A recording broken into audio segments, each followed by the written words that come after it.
తాజా లోకల్ వార్తలు వెంటనే మీ ఫోన్ లో తెలుసుకోవాలా? ఇప్పుడే ప్లే స్టోర్ లో ఐబీ స్మార్ట్ న్యూస్ అని సెర్చ్ చేసి యాప్ ను డౌన్లోడ్ చేసుకోండి. డిస్క్రిప్షన్ లో లింక్ ఉంది. Download now. Somajiguda press club లో ఒక వ్యాపారి చేసిన ఆవేదన ఇప్పుడు రాష్ట్ర వ్యాప్తంగా చర్చనీయాంశంగా మారింది. SLN ట్రేడర్స్ కు చెందిన రామకృష్ణ, హైదరాబాద్ కు చెందిన ముగ్గురు సోదరులు తనను మోసం చేశారని ఆరోపిస్తున్నారు. మొక్కజొన్న లోడ్లకు సంబంధించిన 1.89 కోట్లు బకాయి ఇవ్వకుండా న్యాయ విచారణను అడ్డుకునేలా నిందితులు బెదిరింపులకు దిగుతున్నారని బాధితుడు చెబుతున్నారు. కర్ణాటకలోని పెరేషంద్ర పోలీస్ స్టేషన్ లో కేసు నమోదు చేసినప్పటికీ నిందితులు తమ వైపు నిలిచిన వారిపై తప్పుడు కేసులు పెట్టి ఒత్తిడి తెస్తున్నారని ఆయన వివరిస్తున్నారు. నిన్న మాత్రమే వివాదాస్పద సరుకును కోర్టు ఆదేశాలు లేకుండానే అక్రమంగా తీసుకెళ్లారని రామకృష్ణ ఆరోపించారు. తాను రైతుల వద్ద నుండి కొనుగోలు చేసిన మొక్కజొన్నకు సంబంధించి ఇంకా పెద్ద మొత్తంలో డబ్బులు చెల్లించాల్సి ఉన్న నేపథ్యంలో ఈ ఘటన తనను తీవ్ర సంక్షోభానికి నెట్టిందని బాధితుడు అంటున్నారు. ప్రభుత్వం జోక్యం చేసుకుని నిందితులపై చర్యలు తీసుకుని తనకు న్యాయం చేయాలని రామకృష్ణ విజ్ఞప్తి చేస్తున్నారు.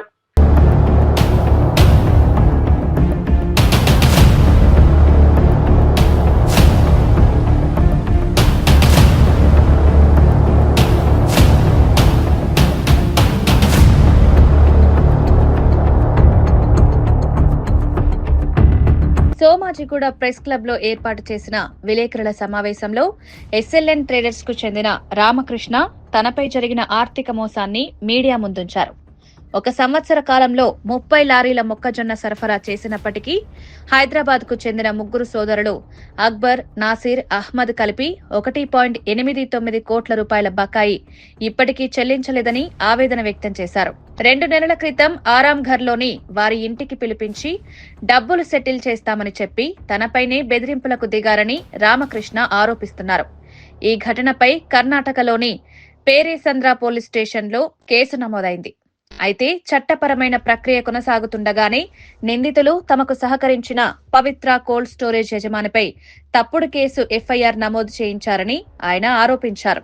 నిన్ననే కోర్టు పర్యవేక్షణలో ఉండాల్సిన వివాదాస్పద లోడును ఒత్తిడి తెచ్చి అక్రమంగా స్వాధీనం చేసుకున్నారని రామకృష్ణ తెలిపారు. రైతుల వద్ద ధాన్యం కొనుగోలు చేసి వారికి డబ్బులు చెల్లించాల్సిన బాధ్యత తనపై ఉందని, కానీ ఈ భారీ బకాయి కారణంగా తీవ్ర సమస్యల్లో పడిపోయానని రామకృష్ణ కన్నీళ్లతో చెప్పారు. బకాయి డబ్బులు రికవరీ చేసి న్యాయం జరిగేలా తెలంగాణ ప్రభుత్వం జోక్యం చేసుకోవాలి. ఇదే ఆయన వేడుకోలు. మాది SLN ట్రేడర్స్ జొన్నల వ్యాపారము ప్లస్ మేము రైతులన్నా. మేము ఇక్కడ హైదరాబాద్లో ముగ్గురు అన్నదమ్ములనా. ఒక అతను వచ్చి సయ్యద్ నాసీర్ అహ్మద్, సయ్యద్ సదాము, మళ్ళీ సయ్యద్ అక్బర్. ముగ్గురు అన్నదమ్ములు మా దగ్గర మొక్కజొన్నలు తీసుకొని వస్తారన్న. ఒక 1 ఇయర్ ఇంకా స్టార్ట్ చేస్తారు. అడ్వాన్స్ డబ్బులు ఇచ్చేసి ఒక్కొక్క బండి తీసుకొని వస్తారన్న. తీసుకొని వచ్చేసి ఏం చేస్తారు, 2 బండ్లు తీసుకొని డబ్బులు ఇస్తా తీసుకుంటా ఏం చేస్తారు, సరుకు నమ్మకం పెంచుకుంటారన్న. ముగ్గురు అన్నదమ్ములు నమ్మకం పెంచుకొని ఏం చేస్తారు, ఒక కంపెనీ దగ్గరికి పోతారన్న. ఇద్దరు అక్బర్, నాసిర్ అనేవాళ్ళు కంపెనీ దగ్గరికి పోయి వీరమణి బిస్కెట్ ప్రైవేట్ లిమిటెడ్ అని చెప్పేసి మనకి పెద్ద ఆర్డర్ ఉంది, 5 బండ్లు కావాలని చెప్పేసి 30 టన్నులు 5 బండ్లు మా దగ్గర సరుకు తీసుకుంటారన్న. 30 టన్నుల వాల్యూ వచ్చి 1,30,00,000 ఇంత సరుకు తీసుకొని వచ్చి ఏం చేస్తారు, వీళ్ళు ఆ కంపెనీకి దించకుండా సొంతం ఎత్తుకొని వచ్చి పవిత్ర కోల్డ్ స్టోర్ ఇక్కడ కొత్తపల్లి కోల్డ్ స్టోర్లో వాళ్ళ పేరిట్లో దించుకుంటారన్న. దించుకొని ఏం చేస్తారు, సరుకంతా మొత్తము అమ్మేస్తారన్న. అమ్మేసిడిచి ఈ సరుకుని మొత్తము నాసీర్ అనేవాని చేతిలో 1,89,00,000 రూపాయల సరుకుని దుడ్లని క్యాష్ చేసి ఈయన చేతికి ఇచ్చిడిచి దాబెడతారన్న. సరుకు డబ్బులంతాను మొత్తము ఈయన చేతికి డబ్బులంతా 1,89,00,000 ఇచ్చిడిచి దాబెట్టిస్తారన్న. మాకు డబ్బులు ఇవ్వకుండా వీళ్ళు ముగ్గురు కలిపి మాకి 1,89,00,000 సరుకు తీసుకొని వచ్చి మోసం చేస్తారన్న. మేమేం చేస్తాము, వాళ్ళ ఇంటికాడికి వస్తామన్నా. వచ్చిడిచి వాళ్ళని కాలు పట్టుకుంటామన్నా. అన్న మాది రైతుల దుడ్డు 1,89,00,000, రైతులు వచ్చి మా ఇంటికాడ డైలీ గడువు చేస్తూ ఉన్నారు, వాళ్ళకి పేమెంట్ ఇవ్వాలని చెప్పేసి వాళ్ళ ఇంటికాడ వచ్చి అక్బర్ అనేవాడు దొరుకుతాడనా. వీడు నాసీర్ అనేవాడు ఉంటాడు ఇంట్లో. మేము వచ్చి వాకిలు తెట్టున్నాను, వాకిలు తీయలేదన్నా. అప్పుడు ఏం చేస్తాడు, ఈ అక్బర్ అనే అతడు వచ్చేసి నన్ను రానా వస్తాడు, ఎక్కడో పోయినాడు, టిఫన్ చేపించుకొని వచ్చేపాటికి ఏం చేస్తాడు, వీడు వాకిలిలో అవతల బీగం వేసుకొని ఎస్కేప్ అయిపోతాడన్న. లాస్ట్లో వీడు అబద్ధ సాయంకాలం మేము నలుగురు మనుషులు వచ్చి ఆ కాళ్ళు పట్టుకుంటామన్నా, రైతుల దుడ్డు మాకు దుడ్లు ఇవ్వండి అని చెప్పి అడుక్కున్నాను. ఒక 10 రోజులు సాయంకాలము వీడు వస్తాడన్నా, సదాం అనేవాడు. 10 రోజులు మాకు టైం ఇవ్వండి, మీ డబ్బులు క్లియర్ చేస్తాము, నాసీర్ ఎక్కడో పోయినాడు అని చెప్పి చెప్తారన్న. అప్పుడు వాళ్ళ ఇంట్లోనే భోజనం తిని మేము ఆయా అని చెప్పి పోతామన్న. పోయి ఊరికి పోతాము. 2 రోజులు వెనుక పోలీసుని ఇంకా మాకు ఫోన్ వస్తుందన్న, ఇక్కడ హైదరాబాద్ పోలీసుని ఇంకా మీ పైన కంప్లైంట్ వచ్చింది, ఇక్కడ సదాం అనేవాడు కంప్లైంట్ ఇచ్చినారు, మీరు రావాల్సి పడుతుంది అని. నేను అప్పుడు గ్యాబర్ అయిపోతామన్న. నేను నా డబ్బులు 1,89,00,000 పెట్టుకొని నేను పోలీస్ స్టేషన్కి పోల్సిండా, అట్లాంటి వీళ్ళే నా మీద పోయి రివర్స్ కంప్లైంట్ ఇస్తారన్న. మీరు సీదా పోయి మీరు ఎక్కడ లోడింగ్ చేసినారో ఆ జాగాలో పోయి మీరు కంప్లైంట్ ఇచ్చి పోలీస్ తోడుకొని రండి, మేము వాళ్ళని పట్టించిస్తాము అని చెప్పి చెప్తారన్న. అప్పుడు పోయి అక్కడ కంప్లైంట్ ఇచ్చి 420 కేసు ఎఫ్ఐఆర్ బుక్స్ చేయించుకొని వస్తామన్న. ఇక్కడికి హైదరాబాద్కి తోడుకొని వస్తే అప్పుడు వీళ్ళంతా దాక్కొనేసింటారన్న.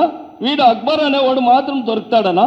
దొరికి అక్కడ పోలీస్ స్టేషన్ తగ్గ తోడుకొని వస్తే వాడు మేము పొద్దునే వస్తాము అని చెప్పి తప్పించుకొని వెళ్ళిపోతారన్న. తిరిగి పొద్దునే మేము పోలీసు నలుగురు కర్ణాటక నుంచి వచ్చిన పోలీస్ స్టేషన్ తగ్గిపోతే మరి ఆ హాస్పిటల్ది నేను అడ్మిట్ అయినాను అని చెప్పి స్లిప్ ఇచ్చి పంపిస్తాడన్న. మాకే ఆ రోజు దొరకలేదన్న. వాళ్ళు 5 జనం పోలీసుని తోడుకొని పోయి విజయవాడకు పోతామన్న. విజయవాడకు పోతానే వాళ్ళ ఇంట్లో ఒక ఆమె పోలీసు ఉందన్న. నేను ఎక్కడ వస్తే అక్కడ నా టవర్ చేసేసి వాళ్ళకి తమ్ములకి ఇన్ఫర్మేషన్ ఇచ్చి రామకృష్ణ అన్న ఇట్లా జాగాలనే వస్తూ ఉన్నారు అని చెప్పి వాళ్ళతో ఎస్కేప్ చేస్తుందన్న. మేము ఆవిడ 5 జనం విజయవాడకు పోతే 5 జనం పోయిన తక్షణము వాడు ట్రైన్ ఎక్కి హైదరాబాద్కి ఎస్కేప్ అవుతాడన్న. ఎస్కేప్ అయిపోయి 2 పెండ్లాంలు 7 జనం బిడ్డలన్న ఆయనకి. ఆతకపోతే చిన్న పెండ్లాం ఇంటికి పోయింటాడు, వాళ్ళ ఇల్లు చూసింటమన్నా. సుమారు 4 నెలలు ఇంకా బాధపడతాడమన్నా, డైలీ తిరుగుతాడమో, చాలా అవస్థపడతాడమన్నా. 1,89,00,000 అని ఆవిడ చిన్న పెండ్లాం ఇంటికి రాత్రి 2 గంటలకు పోతే చిన్న పెండ్లాం ఇల్లు అప్పుడే ఒక 4 కిలోమీటర్ అవుట్ సైడ్లో చేంజ్ చేసి పెట్టింటాడన్న. మళ్ళీ ఇప్పుడు అక్బరు ఇది వీన్ స్టోరీ అయినా, నాసీరు సదాము ఇప్పటికీ కూడాను పరారీలోనే ఉన్నారన్న. వీళ్ళు చిక్బళాపురం కోర్టులో డిస్ట్రిక్ట్ కోర్టులో బెయిల్కి అప్లై చేసిండ్రు. బెయిల్ క్యాన్సల్ చేయిందన్న కోర్టు. మళ్ళీ ఇప్పుడును స్విచ్ ఆఫ్లోనే ఉండారన్న వాళ్ళు.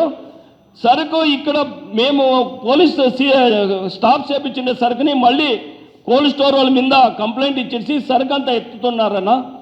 వీళ్ళు మరీ ఫ్రాడ్ చేస్తున్నారన్న. నాకు ఒకనికే కాదు ఇలాంటి మోసం చేయండి. కర్ణాటకలో 20 ఏళ్ళ ఇంకా సుమారు కోట్లు సరుకు ఎత్తుకొని వచ్చి ఇదే మోసమే చేసినారన్న. కర్ణాటక డిస్ట్రిక్ట్ కోర్టు వీళ్ళకి అరెస్ట్ వారెంట్ అట్లా పెట్టిందన్న.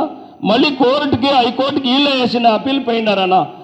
స్టే చేపించినారు, పోలీసు వాళ్ళని కట్టేపించినారు. స్టే చేపించేసి డబ్బులన్నా 1,89,00,000 నీళ్లు చెల్లినట్లు చెల్తా ఉన్నారన్న. ఎక్కడ పోతే అక్కడ పోలీసు వాళ్ళకి లక్షలు ఇచ్చి కొంటాము అంటారు, లాయర్లతో లక్షలు ఇచ్చి కొంటాము అంటా ఉన్నారు. ఇట్లా చేసి మాత అనాథలు చేసి పెట్టేసినారన్న. మాకు రైతులు దినము వచ్చి ఇంటికాడ గొడవల మీద గొడవలు చేస్తూ ఉన్నారు. రైతుల సరుకు అన్నది, రైతులకి దుడ్డి అలా మాకు లేని హింస పెట్టి తొందర చేస్తున్నారన్న. మీ మీడియా ముఖాంతరము మాది కర్ణాటకలో ఇది ఫుల్ ట్రోల్ అయిపోయిందన్న. మొత్తం ఇదే టెలికాస్ట్ అవుతా ఉందన్న. ప్రతి టీవీలోనూ అడుక్కుంటున్నామన్నా, వచ్చి మా సొమ్ము మాకు క్లియర్ చేసి ఇచ్చేయండి. మా కోర్టు కచేరీలు వద్దు, రైతుల దుడ్డు మీతో నమ్మిచ్చినాము, అన్నదమ్ములు అని చెప్పి నమ్మిచ్చినాము. మేము ಯಾವ జాతి కులమో ఏమి చూడకుండా మీకు సరికిచ్చినామో నమ్మిచ్చినాము అని చెప్పి అడుక్కుంటున్నామన్నా. మాకు ఇప్పటికీ స్పందిస్తూ ఉండలేదన్నా. చాలా కష్టంలో ఉన్నాము. మాకు ఏమే చేసి మీరు ఇది న్యాయం చేయండి, మాకు కొంచెం అట్లా సహాయం చేయండి. వాళ్ళని పిలిపించి మీ ఛానల్ ముఖాంతరమే మీరు ఈడే న్యాయం చేసి ఇచ్చేయండి అన్న. వాళ్ళు దొరకరన్నా మా చేతికి. మీ ఛానల్ ముఖాంతరం వాళ్ళ ఫోన్ నంబర్లు ఇస్తాను, వాళ్ళ పేర్లంతా ఇస్తాను. ఇక్కడే వాళ్ళు ఆరాంగఢ్లోనే ఉన్నారన్న. ఆరాంగఢ్లోనే వాళ్ళ ఇల్లు, పెద్ద అపార్ట్మెంట్లు కట్టుకున్నారు. మరీ ఇదే పనేనన్నా. వాళ్ళు చీటింగ్ చేయది, నమ్మించేది, జనాలతో మోసం చేసి సరుకు తెప్పించుకునేది, అమ్ముకునేది. దాంట్లో పెద్ద 4 అంతస్తులు అపార్ట్మెంట్ కట్టుకున్నారు. వాడు సదాం చెప్తాడు, నీ డబ్బుల్లో అంతా మేము గోల్డ్ కొన్నాము, గోల్డ్ కొనేసినాము, ఇప్పుడు సిద్ధానికి ఇచ్చేలేదు నీకే అంటారన్న. నా డబ్బులు అమ్ముకొని సరుకు తెప్పించుకొని అమ్ముకొని మేము నమ్మిండే తప్పుకి నా సరుకులు అమ్ముకొని నువ్వు గోల్డ్ కొని దాపెట్టుకునే అవసరం ఏముంది? ఏమన్నా ఇది న్యాయమో ధర్మొద్దా? మాకు న్యాయం చేసేయండి అన్న, మాకు చాలా అన్యాయం అయిపోయినాము. వీళ్ళు ప్రతి ఒక్కరికి ఇదే పని చేస్తూ ఉన్నారన్న. మొత్తము ఏమి మరి ఇదే నమ్మించేది, సరుకు తెప్పించుకునేది, ఫస్ట్ అడ్వాన్స్ పేమెంట్ ఇస్తారు, తీరుగా ఇస్తాము అని చెప్పి నమ్మించి ఒక లోడ తెప్పించుకొని టోటల్ 9 లారీలు సరుకుది నాకు దుడ్లు ఇవ్వాలన్నా. ఇంత మోసం చేసి ఈ పొద్దు న్యాయమే లేకుండా అయిపోయిందన్న.